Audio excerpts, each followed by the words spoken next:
Today, we're diving into something that's honestly a game changer for respiratory health. It's called the active cycle of breathing technique, and it's basically a super clever hack for clearing out your lungs. So let's get right into it. So let me just start with a question. What if the best, most effective tool for clearing your airways wasn't some fancy device or complicated medication, but your own breath? I mean, just using it in a really specific, smart way.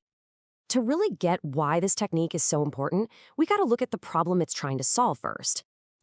For millions of people, especially anyone with conditions like COPD or cystic fibrosis, just trying to clear out excess mucus is this constant, daily battle. And it's this crazy domino effect, right? When you can't clear your airways, it's not just a little uncomfortable.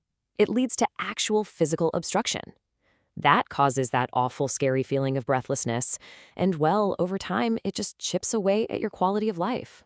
But what if there was an elegant, incredibly simple, and, get this, completely free solution to this problem? Well, there is. Let's meet the hero of today's explainer, the active cycle of breathing technique, or ACBT for short. So what exactly is it?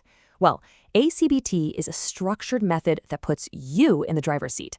It's a sequence of breathing exercises that harnesses the power of your own airflow to move and clear out all that stubborn stuff from your lungs. It's simple, it's flexible, and it was designed by physiotherapists, so you can use it anytime, anywhere. Okay, so how does this thing actually work? Let's break the cycle down into its 3 simple core steps.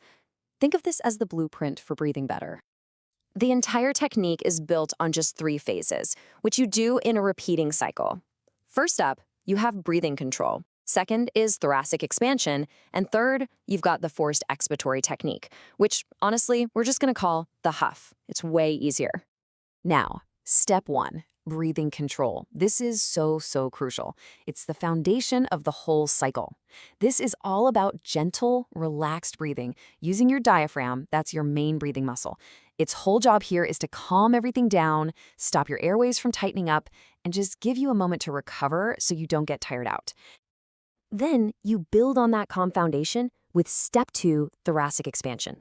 Here, you're taking these slow, deep breaths in, and this part is key, you hold them for about 2 to 3 seconds.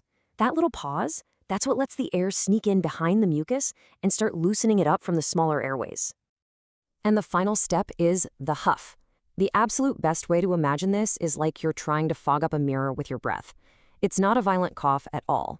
You just take a medium breath in, keep your mouth and throat wide open, and then push the air out in a brisk but gentle puff. It's all about a controlled, effective push. So you might be thinking, okay, this sounds almost too simple, right? How can it work so well? Well, let's geek out for a minute on the really smart physiology that makes this cycle so incredibly effective. This comparison right here shows you exactly why the huff is so brilliant. A harsh cough actually closes your throat, creating this intense pressure that can make your small airways collapse and trap the mucus. It's counterproductive. The huff, on the other hand, keeps the throat open. It uses a controlled airflow, kind of like a river, to just gently carry the mucus up and out. It's about working smarter, not harder. And remember that 2 to 3 second breath hold we talked about in step 2? This is where the real magic happens. It activates something called collateral ventilation. You can think of these as tiny, secret back alleys in your lungs. It's this amazing feature built into our lung anatomy that ACBT cleverly hacks. Air zips through these alternate routes to get behind trapped mucus and helps pop it free. It's just so cool. So let's zoom out a bit now and talk about the real-world impact. Because this isn't just some clever technique. For so many people, this is about taking back control over their own health. And the range of people who benefit from this is just staggering. I mean, look at this list. Sure, it's a cornerstone for folks with cystic fibrosis and COPD, but its use goes way beyond that. We see it used in post-op recovery to stop lungs from collapsing, in treating pneumonia, and even for some people who are recovering from COVID and have that lingering gunk in their chests. And the advantages are just so clear, it's almost undeniable. First up, and this is a big one, you need absolutely 0 equipment. Nothing. Your lungs are the only tool you need. Second, and this is huge for empowerment, it's entirely patient-controlled. You learn how to do it from a pro, and then it's yours. You can adapt it to how you're feeling on any given day. You're in charge. And finally, the best price point of all, it is 100% free. This just tears down a massive barrier to getting effective daily respiratory care. And when you actually stock ACBT up against other airway clearance techniques, its unique value just pops. It hits this perfect sweet spot.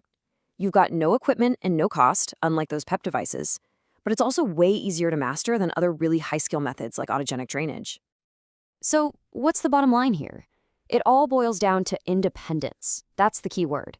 ACBT gives people the freedom to manage their own condition effectively on their own terms wherever they happen to be. Which kind of leaves us with one last big thought to chew on. In our world of super complex, super expensive medical tech, you have to wonder, could the real future of breathing better actually lie in something as fundamental as just relearning how to breathe smarter? A simple cycle with a powerful result.